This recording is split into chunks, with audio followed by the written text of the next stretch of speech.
Hello everyone, welcome to my channel.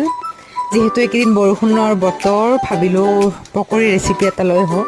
বৰষুণ বতৰত সকলোৰে পকৰি খাব বহুত মন যায় মই জানো সেইটো কাৰণ মোৰো খাব মন গ'ল সেইটো কাৰণ ভাবিলোঁ পকৰিয়ে বনাওঁ আৰু আপোনালোককো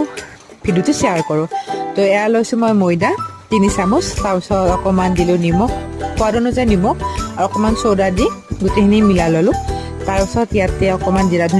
জিৰা ধনিয়া পাউডাৰ তাৰপিছত ঘৰত কেঁচা জলকীয়া নাছিলে সেইটো কাৰণ মই শুকান জলকীয়া দি দিলোঁ তো তাৰপিছত দিলোঁ মই বন্ধাকবি তাৰপিছত দিলোঁ মই অকণমান পিঁয়াজ আৰু গোটেইখিনি মিশ্ৰণটো মিলাই লৈছোঁ এনেকৈ চামুচেৰে মিলাই লৈছিলোঁ কিন্তু চামুচেৰে ভাল নহয় সেইটো কাৰণত হাতেৰে মিলাই ল'লোঁ তো আজি ভিডিঅ'টো মই যোনে যোনে চাই আছে লাইক শ্বেয়াৰ ছাবস্ক্ৰাইব কৰি দিব আৰু কমেণ্ট দিব নাপাহৰিব এয়া মই গৰম তেলত ধুনীয়াকৈ পকৰি বহাই দিলোঁ এটা এটাকৈ